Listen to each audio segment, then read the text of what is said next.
El sol de Albacete caía como un veredicto implacable sobre la plaza del Altozano, y en ese instante, mientras el eco de las risas de la feria de agosto aún resonaba en mis oídos, vi cómo Raquel escupía las palabras que me romperían el alma. «Eres una puta traidora, Isabel». «¿Por dinero? ¿Por $200.000? Prefiero pudrirme en el infierno antes que tocarte». Su voz, ronca de rabia, cortó el aire como un cuchillo manchego, y yo, paralizada, sentí que el mundo se desmoronaba bajo mis pies descalzos en la arena caliente del ruedo improvisado. Pero no empezó así. Todo comenzó 3 meses antes en la rutina asfixiante de nuestra oficina en el centro de Albacete, donde el aire olía a café quemado y a sueños aplazados. Yo era Isabel, 28 años, una contable anodina con un secreto que me carcomía las entrañas, amaba a las mujeres. No era un capricho de juventud. Era una verdad que me había golpeado como un rayo en mi adolescencia, durante aquellas noches solitarias en el pueblo de mi abuela, rodeada de viñedos que susurraban secretos al viento de la Mancha. Albacete, con su catedral gótica y sus fiestas eternas, era mi hogar, pero también mi prisión. Nadie sabía. Ni mi familia, con sus misas dominicales y sus asados de cordero, ni mis amigas, que parloteaban sobre novios inexistentes en las terrazas de la calle Mayor. Y menos aún Raquel, mi compañera de trabajo, mi confidente involuntaria, la mujer que me robaba el aliento cada mañana al entrar con su sonrisa homofóbica y su falda ceñida. Raquel tenía 30 años, 1,70 m de curvas orgullosas y un temperamento que podía encender una hoguera o apagar una revolución. Su cabello negro, cortado en un bob impecable, enmarcaba un rostro de facciones afiladas, herencia de sus abuelos extremeños que habían cruzado la frontera para casarse en secreto durante la posguerra. Era la reina de la oficina, eficiente, sarcástica, con una lengua que despachaba chismes como si fueran tapas en una barra de la bodega. Pero detrás de esa armadura, yo intuía grietas. Su homofobia no era odio puro, era miedo disfrazado. Lo había visto en sus ojos cuando una vez, durante un almuerzo en el mercado de abastos, soltó: «Esas mariconas de Madrid, con sus desfiles, ¿qué se creen? Aquí en Albacete la familia es sagrada, y punto». Reí para disimular, pero por dentro sangraba. Porque yo la quería. No como a una amiga. Como a un imposible. Nuestra amistad había nacido de la proximidad, compartíamos el cubículo gris, las pausas para fumar en el balcón con vistas a los molinos lejanos, y confidencias robadas sobre jefes idiotas y facturas impagadas. Ella hablaba de su ex, un camionero bruto que la había dejado por una camarera de Ellín. Yo inventaba novios fantasma para no delatarme. «Isabel, tú eres la única que me entiende», me decía, posando su mano en mi brazo, y yo temblaba, fingiendo que era solo el calor del mediodía manchego. Entonces llegó el email. Aquel maldito email que cambió todo. Procedía de un productor de documentales independientes, un tal Javier Ruiz, con base en Barcelona pero obsesionado con historias reales de transformación social. Su propuesta era absurda, casi ofensiva: «Querida Isabel, hemos seguido tu perfil en redes. Sabemos de tu orientación y de la de tu colega Raquel. Ofrecemos $200.000 por un experimento controlado, conviértela en lesbiana. No violencia, solo persuasión sutil, terapia encubierta, inmersión cultural. Será un docu que revolucionará el debate sobre la fluidez sexual en la España rural. Firma el NDA y empieza». Adjunto un contrato con cláusulas que me mareaban, sesiones grabadas en secreto, mentiras piadosas, un guión flexible. El dinero era una fortuna. Suficiente para comprar la casa de mis sueños en las afueras, para huir de la oficina, para ser libre. Pero, ¿a qué precio? ¿Manipular a Raquel? ¿Exponerla? Pasé noches en vela, caminando por el parque de la feria, donde las luces de los carruseles parpadeaban como mis dudas. Mi mente era un torbellino, imaginaba a Raquel descubriéndolo, su mirada de traición, pero también la veía a mi lado, en una vida compartida, besos robados bajo la luna de Albacete. El deseo ganó. Firmé. El primer pago llegó, 50.000 euros transferidos a mi cuenta. Con ese dinero organicé nuestras aventuras, un viaje a Madrid para un festival de cine, donde la expuse a películas lésbicas disfrazadas de arte, cenas en restaurantes con camareras abiertamente queer, conversaciones profundas sobre identidad, teñidas de vino tinto de la región. «Raquel, ¿y si el amor no tiene etiquetas?», le dije una noche en el mirador de la Sierra de Alcaraz, con el viento revolviendo su cabello. Ella rió, nerviosa. Uy, tus ideas locas, Isabel. Yo soy de las de siempre, hombre, mujer, boda en la catedral. Pero algo cambió. Poco a poco. Empecé a notar cómo sus ojos se demoraban en mis labios cuando hablábamos, cómo su mano buscaba la mía en el cine, excusándose con el frío del aire acondicionado. La terapia encubierta funcionaba, le enviaba artículos anónimos sobre fluidez sexual, libros de autoras como Almudena Grandes pero con toques queer. Javier me mandaba guiones semanales, hazla cuestionar su homofobia con una anécdota personal. Así que inventé una historia, mi prima de Valencia es lesbiana, y es la persona más feliz que conozco. Raquel frunció el ceño pero preguntó más. ¿Y si yo? No sé, sintiera algo así. Su voz era un susurro vulnerable como la primera lluvia de otoño en La Mancha. El conflicto estalló en la oficina, un martes de julio sofocante. Nuestro jefe, un viejo cascarrabias con bigote franquista, nos pilló riendo demasiado cerca. Raquel, deja de coquetear con la contable. Eso parece cosa de maricas. Ella se sonrojó pero en lugar de defenderse con su habitual veneno, me miró con una intensidad que me heló. Esa noche en mi piso diminuto de la calle Tinte me confesó, Isabel, no sé qué me pasa. Sueño con mujeres. Contigo. Mi corazón latió como un tambor de Semana Santa. La besé. Fue torpe, dulce, con sabor a lágrimas y a vino de Corcueva. Esto es real, le juré. Pero en mi bolsillo vibraba el teléfono con un mensaje de Javier, progreso excelente. Siguiente fase, intimidad emocional. Los días siguientes fueron un éxtasis culpable. Paseábamos por los huertos de melocotones, cogidas de la mano en rincones ocultos, compartíamos confidencias en la taberna del tío Pepe, donde el jamón ibérico se derretía en nuestras lenguas como nuestras inhibiciones. Raquel se abría como una flor bajo el sol, mi padre me mataría. Dice que las lesbianas son un pecado contra Dios y la patria. Su voz temblaba, recordando golpes de infancia, sermones en la iglesia de San Pedro. Yo la consolaba, odiándome por cada mentira. El dinero acumulaba, 100.000 euros. Pero el amor crecía más rápido. Una noche en mi cama, ella se acurrucó contra mí susurrando, te quiero, Isabel. Esto es lo que siempre quise sin saberlo. Lloré en silencio preguntándome si alguna vez sabría la verdad. La grieta se ensanchó cuando, durante la Feria de la Virgen de la Mancha, vi a un cámara disfrazado de turista grabándonos desde lejos. Javier había escalado, necesitamos drama. Le conté a Raquel una media verdad, hay un documental sobre amistades femeninas en la España profunda. ¿Quieres participar? Ella accedió, entusiasmada. Pero entonces el secreto se filtró. Una noche mientras dormía a su lado, revisó mi teléfono. El contrato. Los emails. Dios mío, gritó al amanecer, vistiéndose con furia. Todo era una apuesta.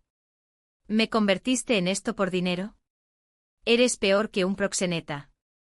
Corrió a la calle bajo la lluvia torrencial que azotaba Albacete como un castigo divino. La perseguí, pero ella desapareció en la noche. Mi mundo se derrumbó. Llamé a Javier, se acabó. Devuelvan el dinero. Pero el río, demasiado tarde, Isabel. El fútil es oro.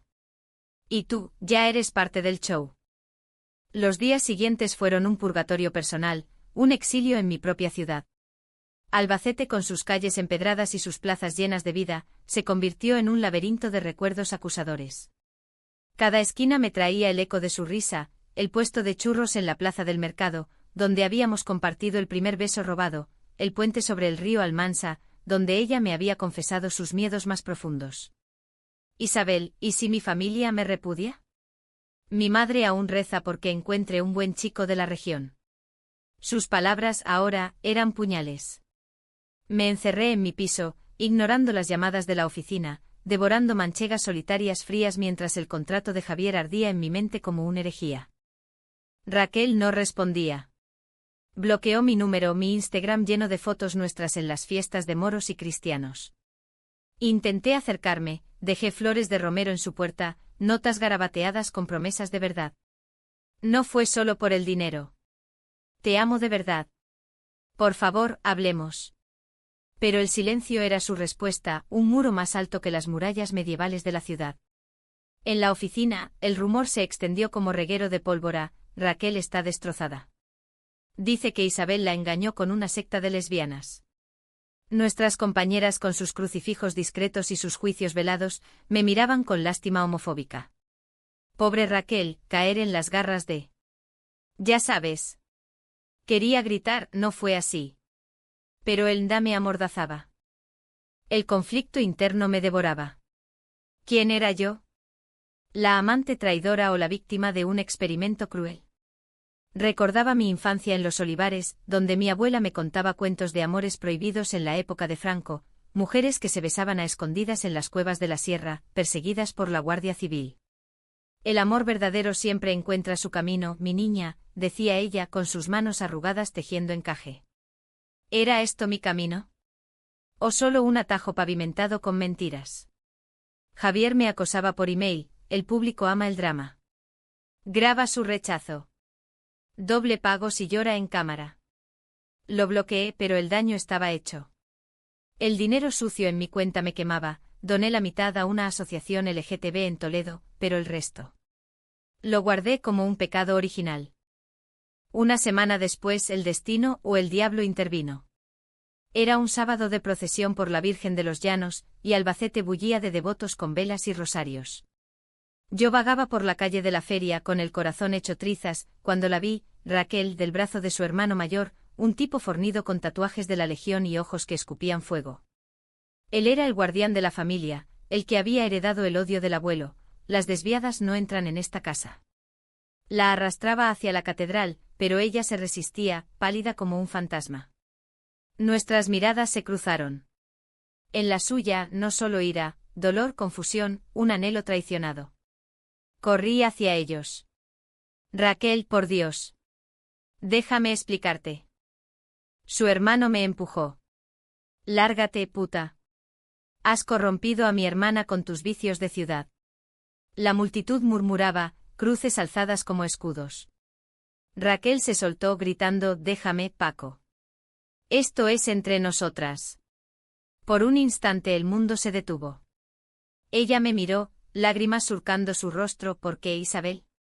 ¿Por qué me hiciste sentir esto si era falso? Caí de rodillas en el empedrado, bajo las luces parpadeantes de los faroles. No era falso. El principio lo fue, pero el final. Te amo. Siempre te he amado, desde el primer café compartido. El dinero fue la excusa, tú, el destino. Paco la arrastró de nuevo mascullando maldiciones, pero ella se volvió una última vez, susurrando: te odio. Pero...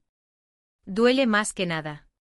Desapareció en la procesión, y yo me quedé allí, rota, mientras el incienso me ahogaba como un veredicto eclesiástico.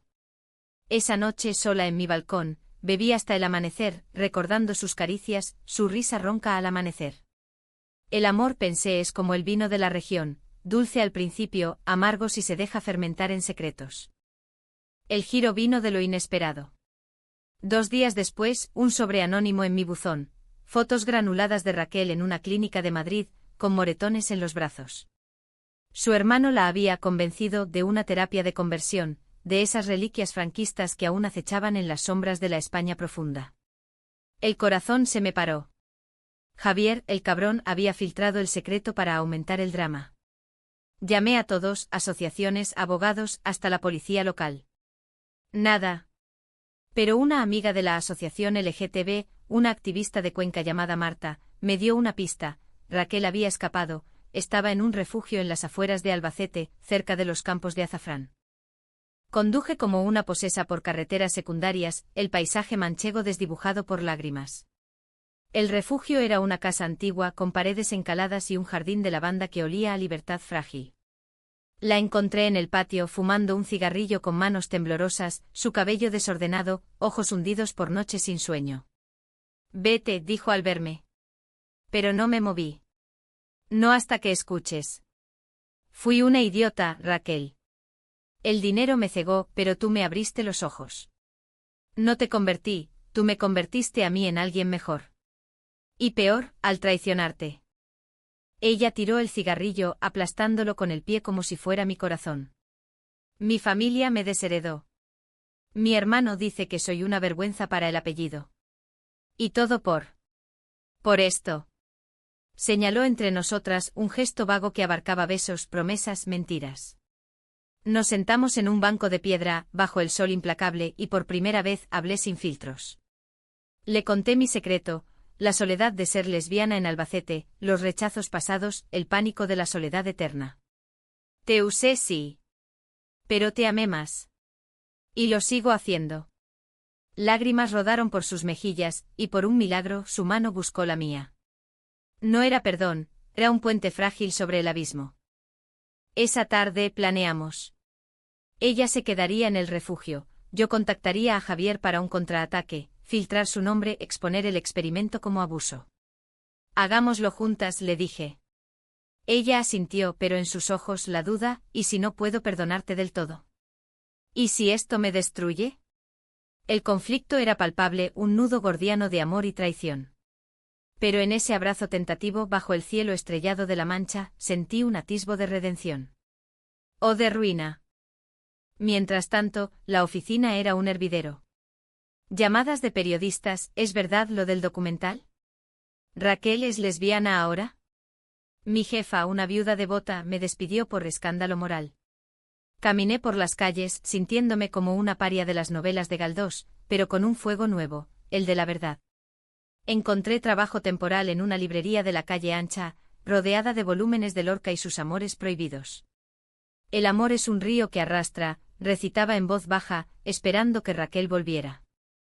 El clímax se avecinaba. Javier me citó en un café de la estación de tren, con su sonrisa de tiburón catalán. Isabel, el fútil de la pelea familiar es dinamita. Firma esto y te doy el resto. Era un nuevo contrato, Raquel como protagonista, yo como villana redimida. O lo publico todo sin ti. Mi pulso se aceleró. ¿Traicionarla de nuevo? ¿O luchar? Saqué el teléfono grabando su confesión. Estás acabado, le dije enviando el audio a Marta. El caos estalló, medios nacionales, debates en TVE sobre ética en documentales, la España rural dividida entre el escándalo y la empatía. Raquel lo vio todo desde el refugio. Me llamó esa noche, ven. Necesito verte. Corrí, con el corazón en la garganta. La puerta del refugio se abrió con un chirrido que parecía el lamento de un alma en pena, y allí estaba ella, Raquel, iluminada por la luz mortecina de una lámpara de aceite, como una virgen manchega en un cuadro del Greco. Sus ojos rojos de llorar me devoraron con una mezcla de furia y anhelo que me dejó sin aliento. Entra, murmuró y yo obedecí, cruzando el umbral como si entrara en el confesionario de mi propia redención. El aire olía a hierbas secas y a jazmín marchito, y en ese instante supe que el alto trago había llegado, no solo para nosotras, sino para el mundo que nos rodeaba. Nos sentamos en la cocina austera, con una botella de vino de la Do Almansa entre nosotras, ese néctar rojo que sabe a tierra y a promesas rotas. He visto las noticias, dijo ella, sirviendo un trago que temblaba en su mano.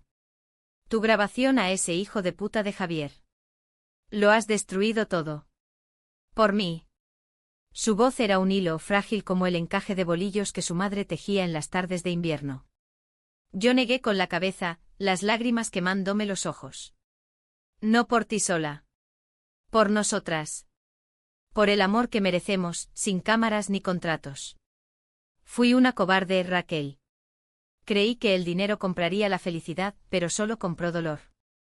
Ella bebió un sorbo largo y en el silencio que siguió, el peso de nuestros secretos se hizo insoportable. Me contó lo que no había dicho, las noches en la clínica de Madrid, atada a sillas con terapeutas que citaban la Biblia y electrodos falsos para corregir su desviación. Me gritaban que eras el demonio, Isabel. Que me habías hechizado con tus besos. Su cuerpo se convulsionó en sollozos, y yo la abracé, sintiendo su calor como un bálsamo en mi alma lacerada.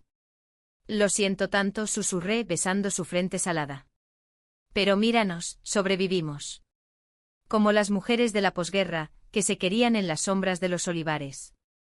El perdón no vino de golpe, fue un goteo lento como la lluvia que riega los campos de viñedos en primavera. Hablamos hasta el alba, de su infancia en un pueblo cercano a Albacete, donde su padre, minero en las minas de asbesto, la azotaba por ser blanda de mi propia huida de la casa familiar, fingiendo novios para no romper el corazón de mi madre viuda. Somos hijas de esta tierra dura, dijo ella, trazando con el dedo el mapa invisible de la mancha en la mesa. Pero quizás podamos ser madres de algo nuevo. Sus palabras me desarmaron. ¿Madres? ¿Un futuro juntas con adopciones y tardes en el parque, desafiando los juicios de la vecindad? Pero el drama no cesaba. Al día siguiente Paco, su hermano, irrumpió en el refugio como un toro en la plaza de toros. Traía a 2 primos fornidos como él y un cura local con Biblia en mano. «Sal de aquí, Raquel. Esta Isabel es veneno. El padre dice que podemos exorcizarte». El sacerdote, un hombrecillo encorvado con sotana raída, alzó la cruz. «El Señor perdona a las pecadoras que se arrepienten». Raquel se plantó frente a ellos, su voz un trueno. «Basta. Amo a Isabel. Y si Dios es amor como predicáis, entonces esto es sagrado. Idos, o llamo a la policía». Paco la miró incrédulo y por un segundo vi en sus ojos no solo odio, sino miedo, el miedo de un hombre que había perdido a su hermana ante un mundo que no entendía. La confrontación fue brutal. Él la zarandeó gritando: «Eres una vergüenza. Mamá llora por ti en la cama». Yo me interpuse recibiendo un empujón que me lanzó contra la pared, el dolor estallando en mi hombro como fuegos artificiales de San Juan. Raquel chilló, arañando el brazo de su hermano: «No la toques. Esto acaba aquí». Los primos dudaron, el cura balbuceó plegarias y en el caos Paco se quebró. Cayó de rodillas, sollozando: «Perdóname, Raki. Solo quería protegerte. Como papá nos enseñó». Era el quiebre, el patriarcado manchego con sus machismos heredados, se resquebrajaba ante el amor de 2 mujeres. Se fueron derrotados y el refugio se llenó de un silencio sanador. Raquel me curó el hombro con paños fríos, sus dedos temblorosos trazando patrones de ternura en mi piel. «Gracias por pelear», murmuró. «Por mí». Y entonces, en ese momento de vulnerabilidad absoluta, nos besamos. No con la pasión culpable de antes, sino con la profundidad de almas que se han visto al desnudo. Fue un beso que sabía a olivas y a futuro, a tardes en la huerta y a noches compartidas sin secretos. Los meses siguientes fueron de reconstrucción. Javier fue demandado, su productora quebró bajo el escrutinio público, y el dinero restante lo usamos para una causa. Fundamos un centro LGTB en Albacete, un oasis en el corazón de la Mancha conservadora. Raquel volvió al trabajo, pero en una firma de derechos humanos, yo en la librería, organizando lecturas de autoras queer como Carmen Laforet o Esther Vilar. Su familia. Tardó. La madre vino primero con un plato de migas y ojos bajos: «Hija, no entiendo, pero te quiero». Paco con el tiempo envió una carta: «Aprendí a golpes. Sed felices». Nuestra historia se filtró en los medios, no como escándalo sino como testimonio. La conversión al revés titulaban, pero nosotras lo veíamos como liberación. Vivimos juntas en una casita con patio, donde plantamos tomateras y lavanda, y los domingos caminamos por la plaza del Altozano, cogidas de la mano, ignorando las miradas.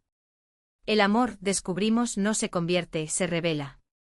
Y en las noches de estrellas, cuando Raquel se acurruca contra mí, susurrando versos de Machado Caminante: «No hay camino, se hace camino al andar», sé que hemos forjado el nuestro. No fue fácil. Hubo recaídas, noches en que ella dudaba, yo me culpaba. Decisiones difíciles, como rechazar invitaciones familiares para no herirnos. Pero en esa fragilidad encontramos fuerza. Albacete, nuestra tierra de contrastes, duro sol y lluvias milagrosas, nos moldeó. Y en el abrazo final, bajo el cielo infinito, entendí: el verdadero drama no es la traición, sino la redención. El amor, en su esencia humanista, siempre gana. O al menos nos hace humanas.